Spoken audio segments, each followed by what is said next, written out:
اب یہ بھی ہمیں دیکھنا پڑے گا کہ شیخین کے دور میں جس حدیث کو بنیاد بنایا گیا تھا، بنیاد تو حدیث تو وہی ہے نا، لا نورث مت رکھنا صدقہ، وہی ہے، اسی پر اس پر وہ قائم رہے، نہیں دینا کیونکہ یہ صدقہ ہے، قومی ملکیت میں رہے گا۔ اور سیدنا فاروق اعظم رضی اللہ تعالیٰ عنہ کے دور میں بھی ٹھیک ہے، انہوں نے قومی ملکیت میں رکھا، لیکن اس میں ایک چیز بڑی اہم ہے، وہ یہ ہے کہ سیدنا علی اور سیدنا عباس رضی اللہ تعالیٰ عنہما نے حضرت سیدنا فاروق اعظم سے بھی مطالبہ کیا تھا اسی باغ فتح کا۔ اب دیکھیں باتیں کہاں تک نکل جاتی ہیں۔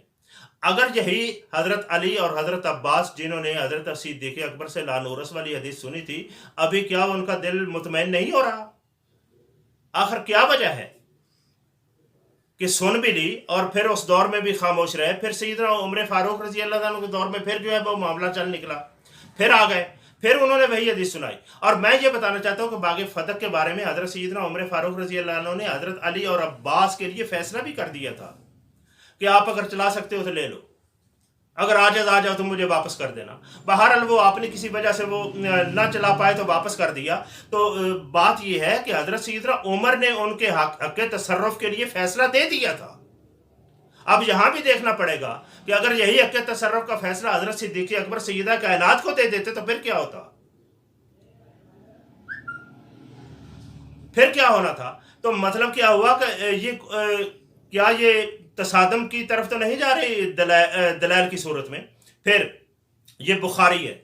بخاری میں صحیح بخاری میں یہ موجود ہے، یہ لا نورث والی جو حدیث ہے، اب میں کہہ رہا ہوں کہ یہ صرف باغ فتح پر اس کا انطباق ہوگا یا باقی بھی جو حضور کو چھوڑ کر گئے؟ مثلا آپ کا جو صدقہ بالمدینہ ہے نا، وہ حضرت علی اور عباس کو ویسے ہی دے دیا گیا تھا، وہاں لا نورث والا وہ معاملہ جو ہے وہ کدھر گیا؟ اور پھر سیدنا عثمان غنی رضی اللہ تعالیٰ عنہ کا میں بیان کر رہا ہوں، یہ تین تو خلفائے راشدین ہیں نا۔ اس کے بعد دور آیا تھا جناب امیر معاویہ بن ابو سفیان کا، تو انہوں نے اپنے دور حکومت میں اسی باغ کے 3 حصے کر دیے تھے، 3 حصے کر دیے، اور ایک حصہ انہوں نے مروان کے پاس چھوڑ دیا، اور ایک حضرت سیدنا عثمان غنی رضی اللہ تعالیٰ عنہ کے بیٹے کو دے دیا، عامر کو،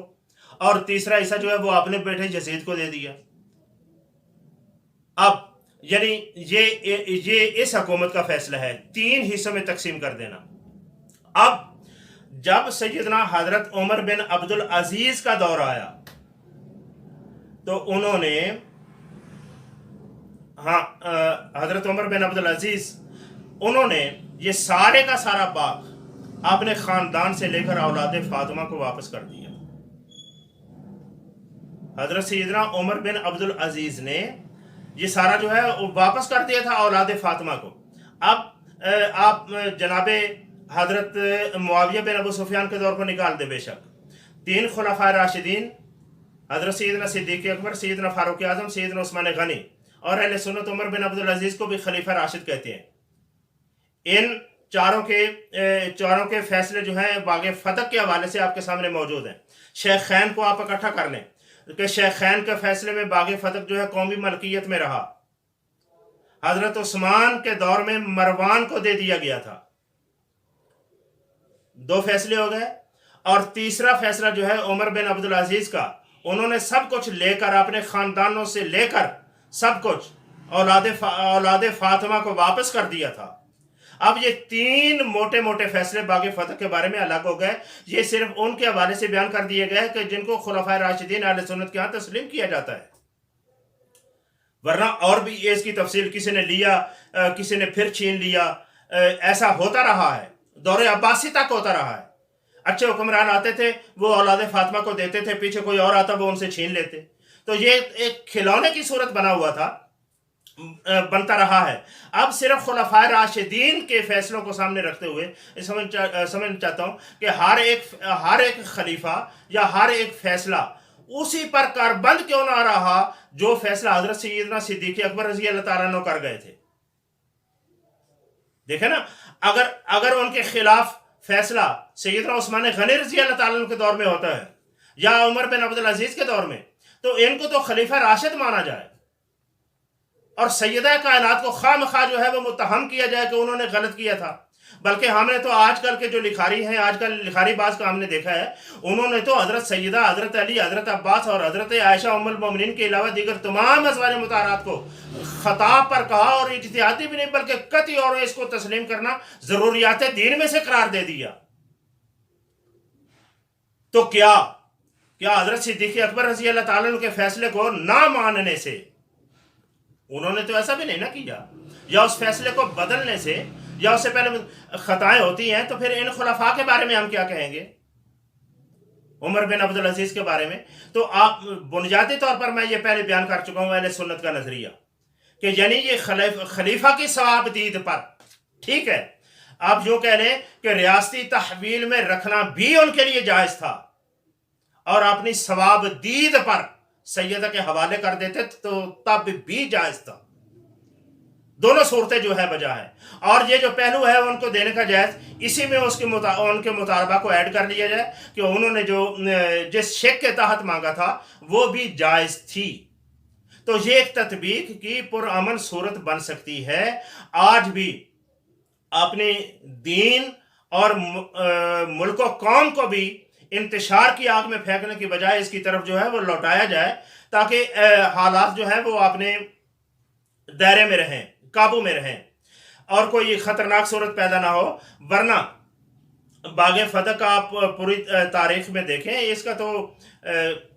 کسی نے کوئی فیصلہ کیا، جس کا ہاتھ پڑا ہے اس نے قبضہ کیا ہے۔ جس نے اب حضرت عمر بن عبدالعزیز کے بعد ایک بنو امیہ کا فرد ایک حکمران بنا تھا یزید، اس نے پھر اولاد فاطمہ سے چھین کر اپنے قبضے میں لے لیا، ذاتی قبضے میں۔ اور ان کے پھر بنو امیہ کا دور ختم ہوا تھا تو بنو عباس کے دور میں یہ جو تھے صفاح، انہوں نے ان کو واپس کیا تھا۔ پھر اس کے بعد جو ہے منصور دوالیکی، اس نے پھر چھین لیا تھا۔ اللہ حاضر کیسے یہ آگے چلتا رہا، یہ عجیب سا ایک سلسلہ۔ تو کس کو آپ تو گویا کہ اس میں تو آپ یہ کہہ سکتے ہیں کہ خلفائے راشدین بھی یعنی گویا اگر تطبیق کی صورت جو اہل سنت کے ائمہ نے دی ہے، اگر اس پر نہ آئے تو پھر نتیجے میں یہ کہنا پڑے گا کہ اس مسئلے میں یا اس مسئلے کا حکم بیان کرنے میں خلفائے راشدین بھی ایک پیج پر نہیں ہے۔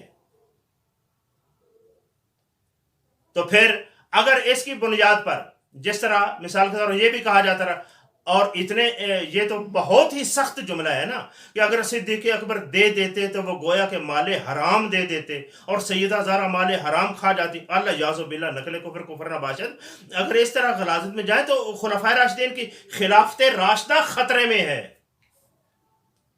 اس حد تک جائیں۔ کیوں نہیں پچھلے خلفاء نے حضرت صدیق اکبر کے فیصلے کو اس قطعی درجے میں رکھا؟ تو بہرحال اس میں اطمینان کی صورت، اور آپ اہل سنت کے مذہب، اور یہ بھی بلکہ یہاں تک بھی کہا گیا، جب یہ کہا جاتا رہا نا کہ اس پر کوئی نقل دو، اگر کوئی سیدہ کو تو لگاتا ہے، اتہام کرتا ہے، خطا یا غلطی، اس پر نقل دو، تو کئی لکھنے والوں نے یہ بھی لکھ دیا نقل کی ضرورت ہی نہیں ہے، ضرورت ہی نہیں ہے۔ ویسے تو میں گزارش کروں گا کہ اگر اس طرح ہر دور میں نئے نئے اصول وضع کرنے لگ جائیں گے تو پھر فتنہ و فساد ہی بڑھے گا۔ ہر ایک کا مبلغ علم وہ الگ ہے، سوچ اور فکر میں تفاوت ہے، وہ اپنے اینگل سے سوچے گا، وہ جو نتیجہ ہوگا اس کو پوری قوم پر مسلط کرنے کی کوشش کرے گا۔ تو ایسا نہیں، جس مسئلے پر سکوت یا تطبیق کی صورت ائمہ نے دی ہے اس کو قبول کر لو، اسی میں ہماری نجات ہے، اور اسی میں خوبصورتی بھی ہے، تاکہ ہمارے ہاتھ میں دامن اہل بیت بھی ہو اور دامن صحابہ بھی ہو،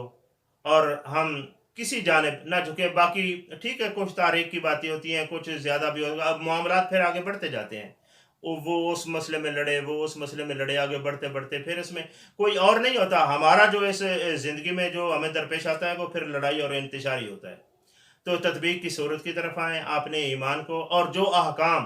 اس وقت تمہاری طرف متوجہ ہیں ان کو بجا لانے کی کوشش کریں، تاکہ اللہ اور اللہ کے رسول کے مطیع اور فرما بردار نظر آئیں۔ اللہ رب العالمین ہمیں حق کی توفیق عطا فرمائے۔